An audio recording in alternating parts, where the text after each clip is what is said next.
Comment définiriez-vous la dépendance affective et comment cela peut-il être lié à la violence conjugale?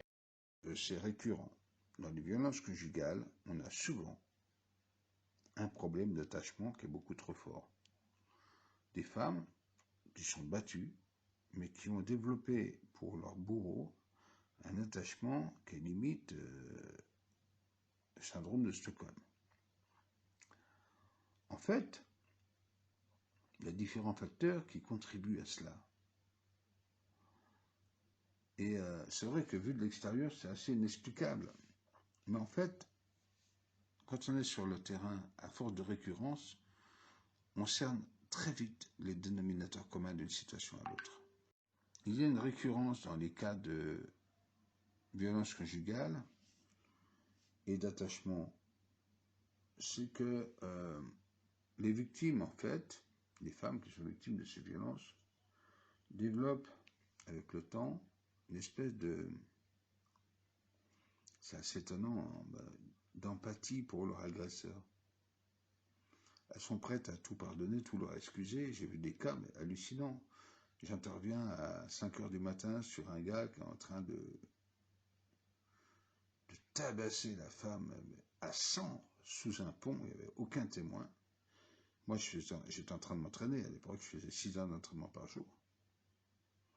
Je suis arrivé, le gars en train de tabasser la femme d'une façon, elle était défigurée en sang. Donc, je donne un coup au gars. Le gars, il a volé sur 10 mètres. Et là, la femme s'est jetée sur moi. Laissez-le, madame. Écoutez, vous êtes en sang. Vous me dites de le laisser. Là, le but, c'est pas de démolir votre gars, c'est de le neutraliser, c'est de le mettre hors d'état de nuire. Et là, à ce moment-là, une voiture de police passe, je fonce sur la route, je cours, je les hèle, ils descendent et je leur explique la situation. Alors, des situations comme ça, j'en ai eu pas mal. Hein. C'est vraiment très récurrent. Hein. C'est vraiment pas rare. Les femmes battues, les violences conjugales, c'est quelque chose qui est vraiment une pandémie.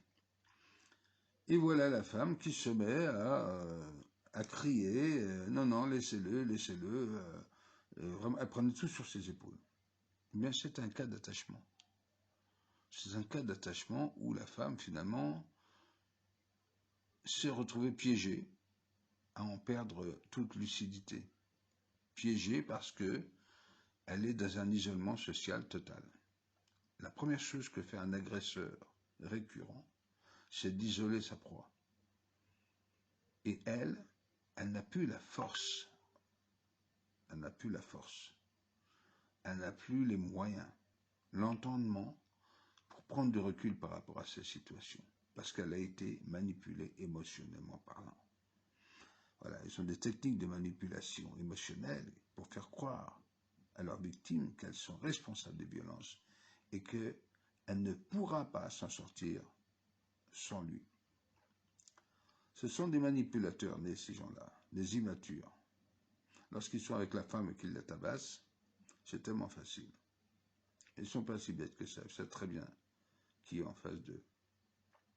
Donc les agresseurs peuvent menacer même la victime de leur faire du mal ou d'avoir des représailles sur leurs proches. C'est ça, il ne faut pas ignorer ça. Et du coup, ça effraie la victime qui a peur de quitter la relation. Et puis il y a l'amour. Il y a l'amour. La victime peut aimer son agresseur et croire qu'elle ne peut changer. Et elle croit que l'agresseur lui-même ne peut changer sans elle. Et donc, ce qu'elle veut, c'est être celle qui va sauver son agresseur. Et donc, elle ne pourra pas quitter sa relation. Elle veut qu'un jour, il y ait un changement chez son agresseur et elle veut être le vecteur de ce changement. Mais ce n'est pas possible. Donc souvent, ce sont des femmes qui ont été isolées de leurs proches, de leurs amis, de leur famille, et qui, par la force des choses, ont développé une espèce de lien pervers, d'hyperdépendance avec la personne qui leur met des coups. Donc les conséquences de ce type de relation, c'est-à-dire lorsque la femme, la victime, développe un attachement trop fort, ça va être tout simplement des dommages qui seront d'abord mentaux, physiques, avec de la dépression, de l'anxiété, du stress traumatique ou post-traumatique. Vous avez également des gens qui sont assez pervers pour isoler la femme financièrement, et donc l'agresseur va contrôler la finance de la victime pour pas qu'elle soit autonome. Ça existe. La rendre financièrement dépendante de lui, l'empêcher de quitter la relation de cette façon. Et puis la femme, sous emprise, a développé de la dépression, des insomnies, des problèmes de santé, tels que des troubles cardiaques, des troubles digestifs, des troubles du sommeil, des maux de tête, la totale. Toute la palette. Selon les personnes, les symptômes sont différents. Les manifestations sont différentes. On voit des choses qui sont juste hallucinantes. Vous avez par exemple des eczémas, des plaques d'eczéma qui recouvrent tout le dos. Des gens qui se retrouvent complètement défigurés. Ben ça, c'est des symptômes d'ordre psychosomatique. On voit des choses quand même assez étonnantes. On a la loi 2019-1480, qui est intéressante à explorer. Donc avec des dispositifs coercitifs très intéressants et de mise sous protection de la personne lorsqu'elle est en danger. Par exemple, dans les services de logement, avec des victimes des violences conjugales qui peuvent avoir besoin de trouver un logement sûr et transitoire. Au moins une première réponse, on va dire, d'un point de vue logistique, pour les exfiltrer du piège. Il y a des refuges pour les femmes. Donc tout ça, c'est des choses qui, aujourd'hui, existent, qui n'existaient pas il y a une dizaine d'années. En tout cas, pas dans les proportions que nous avons aujourd'hui. Et il y a également des thérapeutes, différents thérapeutes, qui peuvent identifier des choses. Et à ce moment-là, qui peuvent organiser des mises en lien avec des structures adaptées. Parce qu'effectivement, quand cette personne va se retrouver en confiance, elle va pouvoir exprimer certaines choses. Là, évidemment, par exemple, dans mon cas, je n'hésite pas à signaler les anomalies à mon association partenaire ou avec d'autres partenaires qui sont dédiés à la violence conjugale en particulier et la violence en général, violence sur les hommes ou sur les femmes d'ailleurs. J'avais à une époque orienté des femmes sur des structures. Malheureusement, ces structures étaient saturées au bout d'un moment parce que je me rappelle d'un établissement qui s'appelle Yves Garel qui était spécialisé sur les femmes qui étaient en situation, dans ce type de situation, qui devaient fuir et qui se retrouvaient en famille uniparentale. Bon, on avait 10 places seulement, c'est une horreur. On avait également le foyer Louise Labbé, rue Mendelssohn, qui fait un travail fantastique. Fantastique, Louise Labbé, ce qu'ils font. Ce sont des psychologues, avec des avocats, tout ça, c'est des associations qui peuvent se porter partie civile. On a quand même, après, on a dans l'association nationale contre le harcèlement moral à l'époque, qui était, ça c'est pour d'autres personnes, hein, qui ont un statut social un peu plus confortable, mais effectivement qui subissent des coups, qui sont terrorisés. Bon, là, c'était Yvonne Poncet-Bonissol qui était à la tête de l'association nationale contre le harcèlement moral. Bon, en tout cas, on a aujourd'hui, heureusement grâce au Grenelle 2019, des dispositions légales vraiment coercitives et des réponses immédiates à ce type de problématique que je vais détailler. Donc puis évidemment on a la protection juridique avec une ordonnance de protection qui peut être obtenue pour protéger la victime de tout contact avec son agresseur. On a les peines pénales maintenant, où l'agresseur peut être poursuivi, condamné, voilà, ça c'est quand même, on est au pénal, hein. sur le harcèlement, je me rappelle une époque, c'était pas le cas. La France était le dernier pays, hein, puisque à l'époque j'avais créé SOS harcèlement sexuel. Et quand j'ai créé ça à l'époque, c'était on était encore, on était le dernier pays à ne pas avoir adopté les textes européens. Alors que là, d'un seul coup, ça rigolait plus. Le harcèlement sexuel avec abus d'autorité, c'était 75 000 euros. Hein, et lorsqu'il s'agissait d'un collègue, c'était 15 000 euros. Et ça pouvait aller jusqu'à 5 ans de prison. Donc là, c'est un autre cas de figure. Mais ce que je veux dire, c'est que j'ai vu évoluer la loi depuis maintenant, depuis 2004. Depuis 2004, j'ai vu l'échéance de 2007, j'ai vu l'échéance de 2012. Les derniers amendements qui ont eu lieu, surtout en 2019, là, pour moi, c'est vraiment passé quelque chose. Parce que là, on a compris que dans l'urgence, il n'y avait pas de réponse. Maintenant, on a des outils. Pouvez-vous me donner des exemples concrets de situations où vous avez utilisé l'art-thérapie pour aider des personnes victimes de violences conjugales liées à la dépendance affective? En tant qu'art-thérapeute, on a une grille de lecture affinée du non-verbal. Et on met la personne qui va participer à l'atelier dans les meilleures conditions d'accueil possibles. C'est-à-dire, il faut qu'elle soit en confiance, dans un milieu qui soit apaisé. J'ai coutume de prendre des participantes une par une, au cas par cas. J'aime pas les ateliers où il y a plusieurs personnes. Ça me dérange parce que la personne a besoin de son intimité. Bon, quand je suis en institutionnel, c'est un peu embêtant parce que ils exigent qu'on prenne 2, 3, 4, 5 personnes. Bon, moi j'aime pas ça. Je suis cash. Je préfère travailler au cas par cas, dans l'intimité avec une personne. Voilà. Parce que si cette personne doit avoir quelque chose à exprimer et à dire à un moment donné, j'aimerais qu'elle puisse le faire dans les meilleures conditions.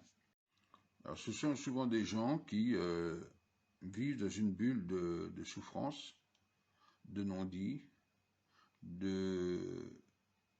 d'impossible à verbaliser.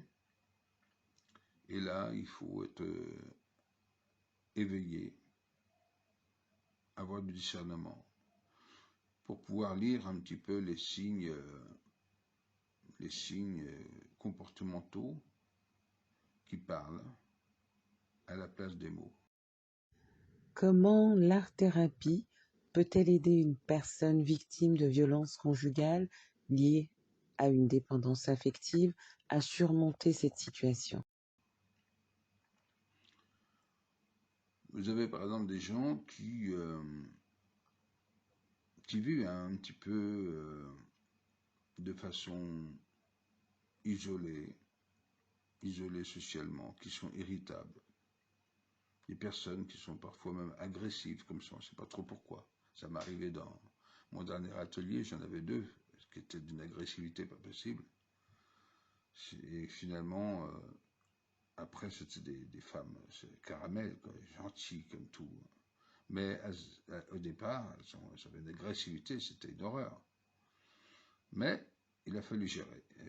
C'était un défi ce jour-là, parce que j'en avais 2 dans le même atelier, c'était assez fou.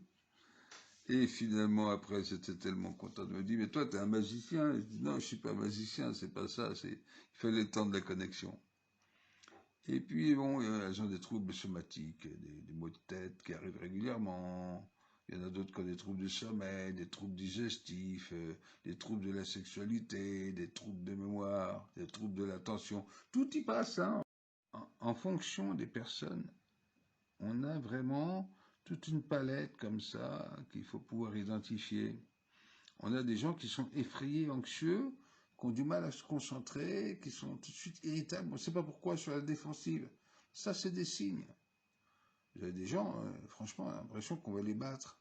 Mais non, c'est des signes, ça. Sur la défensive, tout de suite, non. Elles ont perdu confiance en l'autre. Elles ont perdu confiance en elles. Et elles ont perdu aussi le sens de leur identité, à force d'être isolées socialement. Et du coup, elles ont ce qu'on appelle des troubles de l'estime de soi. être sans cesse hantés par des pensées noires. Elles sont enfermées dans ce carcan, invisible, avec des cauchemars, des flashbacks, des pensées intrusives. Et tout ça, c'est la turbulence intérieure de l'individu qui est en face de vous quand vous faites un atelier. Il faut tenir compte de cela. Ce n'est pas un client. C'est la raison pour laquelle je n'ai jamais voulu faire mes ateliers payants. Parce que ce n'est pas un client. C'est une personne qui est en souffrance. Et le job, c'est de faire en sorte que cette personne fasse sauter les soupapes, passe sur le level de « je sais qu'il existe une autre voie ». J'ai compris. Il existe une autre voie. En fait, c'est quelque chose qui m'arrive régulièrement puisque on a quasiment une personne sur 7, une personne sur 8 qui est dans ce cas-là. Donc, c'est des femmes qui ont d'autres problèmes de violence, mais elles ont celui-là en plus. Et on a la violence ambiante de couple, on a la violence au travail, on a la violence même de la vie quotidienne. Mais effectivement, quand je vois les femmes qui sont venues me voir, dans certaines structures, c'est quasiment une personne sur 7 qui a vécu une situation de violence conjugale et qui a conservé en elle le lien sentimental et a enfoui en elle le vécu de souffrance. Elle l'a enfoui et elle vit avec. Le problème, c'est qu'elle vit avec quelque chose qui est enfoui, mais qui continue de peser sur elle, sur sa psychologie et sur son comportement. Pouvez-vous me parler de votre expérience professionnelle en matière de violence conjugale liée à une dépendance affective et comment cela a influencé votre pratique en tant qu'art-thérapeute? Alors déjà, mon expérience professionnelle, je me suis retrouvé à intervenir physiquement sur des gens qui tapaient des femmes. C'est extrêmement dangereux, extrêmement violent et il y a un phénomène de sidération qui se passe chez les gens qui y assistent. J'ai vu par exemple dans le 20e, une femme se faire agresser par un gars, personne n'a bougé. Il y avait au moins 200 personnes qui regardaient. Phénomène de sidération collective avec un silence de mort. Le gars tabassait la femme en lui attrapant les mèches et en lui fracassant la tête contre le pare-brise. Elle était complètement défigurée, elle hurlait, et bon, il y a une seule personne qui est intervenue, c'est moi. C'est aussi simple que ça. Je suis dernier arrivé, j'arrive sur la scène, et là je vois ça, je dis non, ça c'est pas possible. Tout le monde regarde, personne n'intervient. Donc là, effectivement, je suis intervenu sur ce cas-là. Mais c'était extrêmement compliqué parce que le gars faisait vraiment peur. Donc j'ai été à la psychologie, je n'allais pas me confronter physiquement parce qu'effectivement il y a des fois où c'est extrêmement dangereux. Donc appel des forces publiques d'abord et intervention. C'était à Gare de l'Est, un colosse indéplaçable qui traînait une femme par les cheveux sur à peu près 60 mètres, je ne vous dis pas l'horreur. Et là tout le monde regarde. Là c'était pire, on devait être à grosso modo entre 200 et 300 personnes. Personne ne bougeait. Là, j'étais avec une copine, on a vu ça et on était tous les deux scandalisés de voir la foule qui ne bougeait pas. Phénomène de sidération collective. Impossible à déplacer le gars, c'est sûr que lui, il vous cogne, il vous envoie à l'hôpital. Donc dans ces cas-là, pareil, appel de la force publique en insistant, donc j'ai dit à Mariam, surtout, vas-y, lâche pas le téléphone, appelle la police le plus vite possible. Moi, j'essaie d'intervenir. Je suis intervenu, j'ai parlé avec lui calmement. J'ai attrapé les cheveux de la fille pour que ce soit moi qui fasse le contre avec lui. J'ai essayé d'attraper les bras, je pouvais rien faire. Le mec était trop balèze. C'est indéplaçable, un gars comme ça.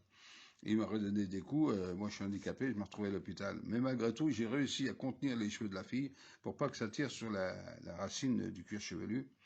Et je lui parlais calmement, et finalement, il a réussi à lâcher comme ça, quoi. Donc ça, c'était bien. Je lui parlais, je l'apaisais, j'ai dit, bon, écoute, voilà, quoi. Tu vois que tu t'es mis dans une situation qui est juste, qui n'apporte rien. Essaie de te poser, essayer d'abord de vous retrouver dans l'intimité, de parler. Bon, je faisais tout mon possible, essayer de trouver des arguments pour l'apaiser. Bon, j'ai l'expérience par rapport à mon travail, puisque je suis professionnel de sûreté, pour court-circuiter un petit peu cette agressivité, et ça a marché.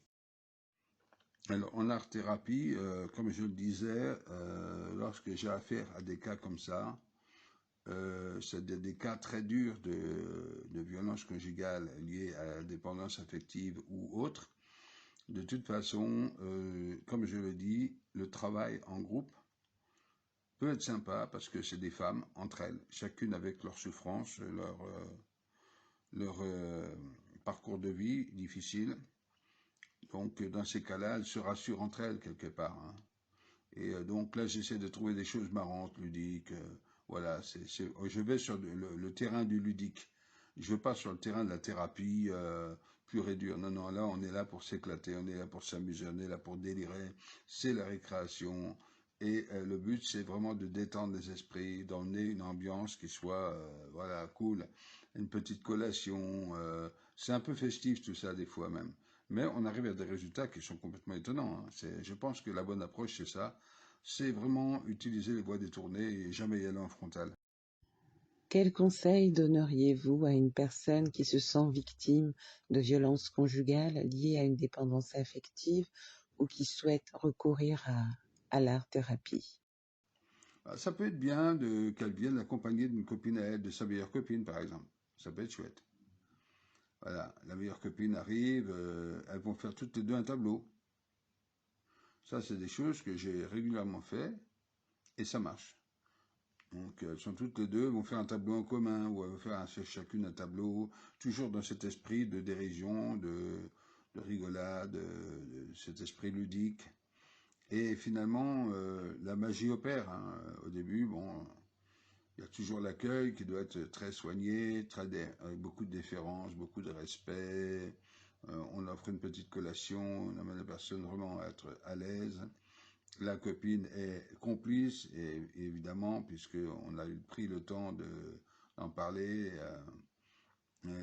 Et voilà, à moins que ce soit elle-même qui a décidé de venir avec sa copine, de ces cas-là, on n'en a pas parlé, mais de toute façon, on va mettre en place un protocole où vraiment tout le monde s'amuse. Mais l'un dans l'autre, le résultat elle-même, c'est que leur faire oublier d'abord leur faire oublier le temps, qu'elles soient en immersion totale dans une bulle intemporelle, voilà, où elles n'ont même pas calculé la montre, 2 heures se sont passées, et ça a été très amusant, c'était très sympa, très apaisant, et elles ont déjà travaillé sur une œuvre presque aboutie. On se fait une deuxième séance derrière et le tour est joué. Donc, comme je le dis, je travaille beaucoup sur la lecture du non-verbal. Je collecte un maximum d'informations et sur ce qui m'est dit, sur ce que je pressens, sur ce que je vois. Et je vais ensuite en référer à la structure qui m'a mandaté. Je vais en référer à la structure qui prend suite à mes ateliers pour travailler sur des programmes personnalisés au cas par cas, évidemment, ça peut être des programmes, par exemple, de reconversion professionnelle, de mise sous protection de la personne, lancer éventuellement des processus auprès de partenaires sociaux qui peuvent éventuellement prendre en charge la personne. Il y a tout un travail comme ça qui se fait après. Il y a une chaîne derrière qui s'enclenche pour vraiment aider la personne à trouver des appuis. Dans votre expérience, quelles sont les difficultés les plus courantes rencontrées par les personnes victimes de violences conjugales liées à une dépendance affective et comment les surmontez-vous en tant qu'art-thérapeute? Là, c'est pareil, il faut du ludique, il faut reformuler certaines choses par les voies détournées. C'est bien que la meilleure copine soit là, c'est bien que la personne qui a amené aux ateliers la victime puisse être là aussi, quitte à ce qu'elle fasse elle aussi une participation Dans les ateliers, c'est sympa aussi, hein, de les voir travailler ensemble. C'est ludique, c'est marrant tout ça, mais en même temps, dans ce côté ludique, on travaille, on perçoit des choses, on libère l'expression, on obtient des informations. Et ça, c'est très important parce qu'en face de nous, on a une personne qui a des carcan d'isolement, hein, qui est très très fort, très dur à supporter, et surtout une culpabilité écrasante. Sentiment de culpabilité par rapport à la personne à l'agresseur, vous voyez, parce que c'est un agresseur. Donc la personne est souvent dans une peur au départ. Quel est l'objectif principal de l'art-thérapie pour les personnes victimes de violences conjugales liées à la dépendance affective? En fait, il n'y a pas comment dirais-je, de formule standard de la thérapie. Il faut être très perspicace et il faut tenter des choses, même plusieurs choses, et on voit ce qui marche. Donc, il n'y a pas une recette préétablie. Hein. Lorsqu'on est vraiment un pro de terrain, on ne peut pas proposer à tout le monde la même chose. Voilà. Il faut quand même un petit peu pressentir le type de personnalité, la typologie de cas auquel on a affaire, et pour ça on a quand même des informations en amont qui nous viennent de la structure par exemple ou de la personne qui présente la victime, et si c'est une personne qui est vraiment très très perturbée, je ne sais pas la mettre tout de suite dans un atelier isolé, dans le silence le plus total. Je vais faire en sorte qu'elle soit avec d'autres personnes, qu'elle soit dans le lien social, et prendre des voies détournées avec un schéma qui soit ludique, qui soit un peu marrant, voilà. Et essayer de la faire adhérer à quelque chose qui soit un petit peu de la dynamique de groupe. C'est important pour tout bon professionnel de l'art-thérapie, c'est d'avoir aussi une culture générale hein, du sujet, c'est très important. Un boulanger va savoir comment on fait les bonnes baguettes, et parce qu'il y a l'art et la manière, et il y a les ingrédients, les composants, il y a les modalités de fabrication. En art-thérapie, on doit savoir de quoi on parle. C'est très important. Donc, ce n'est pas le quoi qui est fondamental, c'est le comment. Moi, je m'attache toujours à ça. Ce n'est pas le quoi, c'est le comment qui détermine le savoir-faire. Conséquent, il est bien que tous les art thérapeutes de France et de Navarre se fassent une culture générale sur les causes, hein, les causes de la violence conjugale et comment ça se développe, comment la victime va à un moment donné être dans une dépendance, un attachement sentimental trop fort pour pouvoir se défendre. Avec tout ce que ça suppose de sentiments de trahison, si je balance, etc. Vous voyez, les représailles éventuellement qu'il pourrait y avoir, je risque de le perdre, peut-être que s'il tombe, ce sera de ma faute. Toute cette culpabilité que la personne doit pouvoir construire pour ne pas se retrouver dans une situation où elle pourra se sortir de son carcan et se défendre.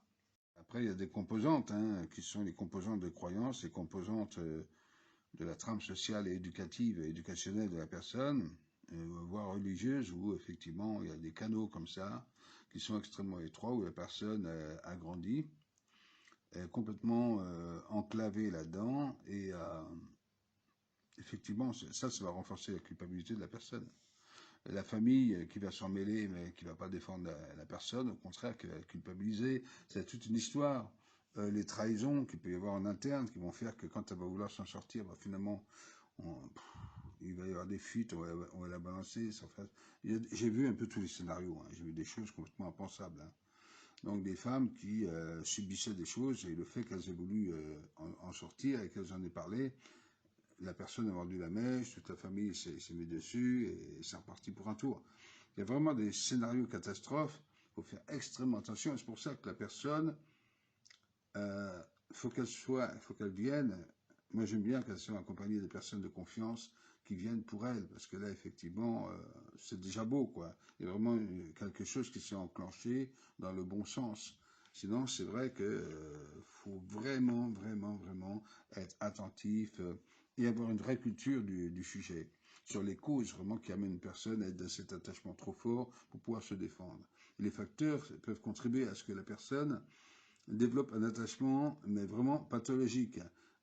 Ça, elle se retrouve par la suite dans isolée des amis, de la famille, et ça peut la rendre encore plus dépendante. Elle ne peut pas quitter la relation. Vous voyez, elle ne peut pas quitter la relation. Il y a la manipulation émotionnelle de l'agresseur, parce que ces gens-là sont pleins d'imagination pour manipuler émotionnellement, pour vraiment mettre les gens dans des situations où ils subissent la tyrannie en permanence. Vous voyez, c'est toujours ce contrôle total de l'autre.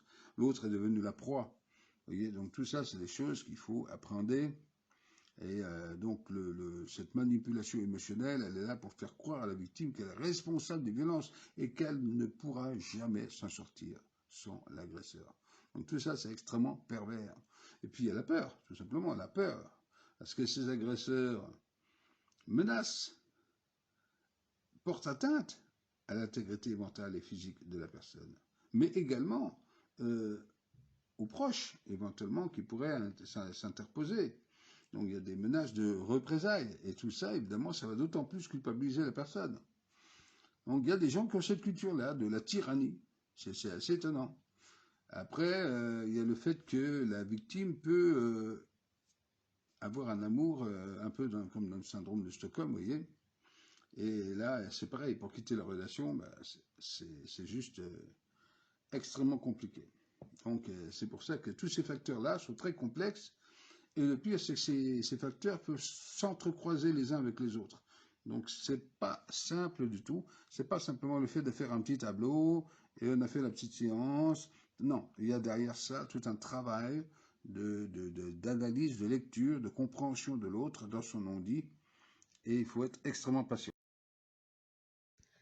Quels sont les principaux résultats que vous avez observés chez les personnes que vous avez aidées à travers l'art-thérapie pour surmonter la violence conjugale liée à la dépendance affective? Il y a plusieurs objectifs, mais s'il y en a un qui est essentiel, c'est la libération d'expression. Voilà. Là, quand la personne commence à exprimer des choses, c'est open bar.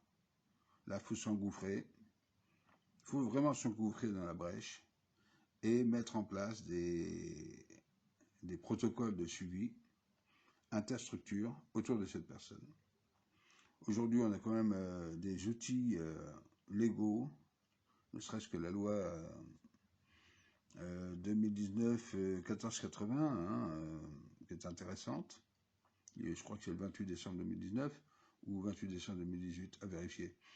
Cette loi, vraiment, est coercitive. Elle est adaptée à l'urgence. Et sur le terrain, c'est vrai que avant c'était compliqué, maintenant c'est quand même beaucoup plus simple. On a quand même des outils qui sont qui font date et qui sont directement rattachés à la justice. Donc, pour répondre à cette question sur les objectifs, une fois qu'on a obtenu la libération de l'expression verbale, que la personne a exprimé des choses, effectivement, la brèche est ouverte et on peut progressivement mettre en place, c'est d'autant plus facile, maintenant que la connexion est plus fluide, de mettre en place des choses avec des structures adaptées, ne serait-ce que déjà informer, on informe la personne sur l'existant, par exemple sur l'existence de lignes d'écoute, des services d'aide téléphonique, qui peuvent vraiment offrir une aide immédiate et confidentielle aux victimes de violences conjugales. Tout le monde connaît le 3919, bon, maintenant il y a les groupes de soutien, les groupes de soutien peuvent aider les victimes de ces violences à se sentir moins seules, à comprendre qu'elles ne sont pas responsables des violences, qu'il faut absolument sortir de ce schéma d'autoflagellation et de culpabilité. Il y a des services d'aide juridique qui sont vraiment au taquet sur les faits de violence conjugale et qui vont pouvoir entamer des procédures tels que, par exemple, on peut obtenir une ordonnance de protection. Ça, c'est intéressant. Par le juge des affaires familiales, ou voilà, on a des associations qui peuvent aider les victimes à comprendre les lois, les procédures en vigueur. On a des services de logement où les victimes peuvent avoir besoin de trouver un logement sûr et provisoire, des refuges pour femmes, qui sont des solutions rapidement accessibles. D'un point de vue légal, on informe évidemment, tout ça, c'est des conseils qu'on va pouvoir donner à la personne une fois qu'elle a décidé de s'ouvrir. C'est comme par exemple au niveau des lois, des institutions, la protection juridique est accessible. Elle peut rentrer dans un schéma de protection juridique. Voyez, et ça c'est intéressant parce que l'agresseur peut être poursuivi et condamné pour les violences qu'il a commises. Il y a les services sociaux qui peuvent aider également à trouver le logement temporaire, avec le DALO aussi, qu'on va pouvoir monter. Et il faut savoir que les personnes qui sont victimes passent en commission, c'est des commissions paritaires, et leur dossier, grâce à cette loi, est prioritaire. Voilà, avec des accès aux soins médicaux, vous voyez, pareil, on est dans la priorité. Mais voilà, donc ce sont des choses qui sont des choses qui sont récentes. Hein. Ça existait avant, mais c'était pas quelque chose qui était du cas général. Aujourd'hui, c'est vraiment quelque chose qui peut bénéficier à toutes les femmes victimes de violences. Alors pour information, toujours sur le périmètre du juridique, on a en France des lois qui peuvent être utilisées pour intervenir sans le consentement d'une personne majeure victime de violences conjugales. C'est important de le savoir. C'est la loi 2010-769 du 9 juillet 2010 relative à la répression de la violence à l'égard des femmes et à la protection des victimes. Vous avez la loi 2018-703 du 3 août 2018 qui renforce la lutte contre les violences faites aux femmes et aux violences sexuelles. Et ces lois, elles autorisent les autorités judiciaires et les services sociaux à intervenir pour la protection des victimes de violences conjugales sans leur consentement. Et ça, c'est dans le cas du danger immédiat pour leur vie ou leur intégrité physique. Il est possible de réaliser une protection juridique en obtenant une ordonnance de protection, comme j'avais dit tout à l'heure, et qui interdit tout contact avec l'agresseur et impose des mesures de protection pour la victime. Donc il est également possible de réaliser une arrestation immédiate de l'agresseur s'il y a des violences en cours ou des violences répétées. Donc vous avez aujourd'hui le téléphone à une touche, je crois qu'il y en a 3000 ou 3 ou 4000 qui ont déjà été fournis aux femmes. Vous avez également le bracelet anti-rapprochement qu'on met en place, là, pour éviter que l'agresseur puisse approcher la victime. Maintenant, si l'agresseur ne veut pas, bon, ça c'est sur demande du juge des affaires familiales, quand bien même la victime n'a pas porté plainte. Hein. Maintenant, si l'agresseur veut faire le malin, et qu'effectivement, parce que c'est fréquent, hein, vous avez des effrontés qui n'ont que faire des textes de loi et sont d'une violence inouïe. Bon, s'il a décidé, il ne veut pas donner son consentement à porter le bracelet anti-rapprochement, le juge des affaires familiales se rapproche du parquet, on est au pénal, et là on va lui imposer effectivement de porter le bracelet. Et il devra le porter. Il y a même des mesures qui permettent de l'expulser. Quand une personne vient porter plainte, le préposé aux victimes, lui, qu'est-ce qu'il fait? C'est un officier de paix qui doit rencontrer la victime, lui proposer même d'aller voir un CMJ, un centre médico-judiciaire, ou un CMP, hein, donc un centre médico-judiciaire ou le centre, comment on appelle ça, un centre médico-psychologique pour les victimes d'actes criminels, ce qu'on appelle un CMP-VAC. Donc ça, c'est vraiment des choses qui devraient, c'est la loi du 5 mars 2007, hein, pour ceux qui veulent retenir, qui devraient systématiquement être proposées aux victimes. Une main courante, ça sert pour créer un précédent. C'est-à-dire, au moins, on marque le coup, quand bien même la police ou pas la police, mais de toute façon, moi, les conseils que j'ai toujours donnés aux femmes qui ont peur de porter plainte, inscrivez dans le temps ce qui se passe. Nous, on travaille à côté, hein, puisque on est interconnecté entre structures, mais de grâce, imprimer les précédents dans le temps, dans la chronologie. Parce que quand ça va passer au tribunal, on va se rendre compte que vous avez agi à telle époque, à telle époque, à telle époque, qu'il y a bien eu un suivi psychologique qui s'est fait de façon extrêmement confidentielle, etc., etc. Tout ça, c'est des choses qu'on met en place pour que dans le secret, cette femme soit accompagnée, en attendant qu'elle se décide vraiment à être accompagnée. C'est pas simple, hein, faut y aller de façon extrêmement graduelle. C'est pas de la magie. Hein, on est dans des processus qui sont parfois très difficiles, très longs, et on doit y aller pas à pas. Voilà, il ne faut pas oublier que la personne, elle est dans sa bulle de souffrance, de culpabilité, de peur. Nous, on n'est pas à sa place. Donc, on est obligé de mettre en place des processus graduels. Quels sont les principaux résultats que vous avez observés chez les personnes que vous avez aidées à travers l'art-thérapie pour surmonter la violence conjugale liée à la dépendance affective?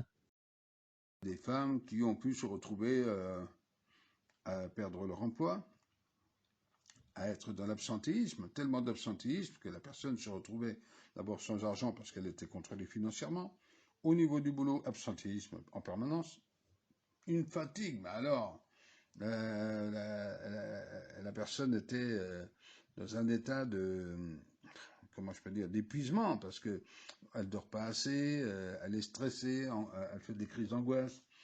Bon, aujourd'hui, enfin j'en ai eu une il y a une semaine. Aujourd'hui, elle est entrepreneuse, elle est auto-entrepreneuse. Elle a créé une entreprise avec une activité de promotion culturelle qui est vraiment sympa, très prometteuse, entre deux pays, donc c'est à l'international, à haut niveau, alors que elle en avait toujours rêvé, ben, elle l'a fait. Donc bon, elle a tenté une expérience sur autre chose, ça n'avait pas marché, elle a rebondi avec ça, et aujourd'hui elle est bien, elle est épanouie. J'ai trouvé vraiment quelqu'un d'apaisé, qui est contente de faire ce qu'elle avait envie de faire, et voilà, c'est du passé. Donc après j'en ai une autre il y a 2 jours, qui elle a un vécu pareil, c'est une horreur absolue, et qui aujourd'hui a décidé de se recentrer sur elle-même, et qui lance désormais son activité personnelle. Ça c'est chouette.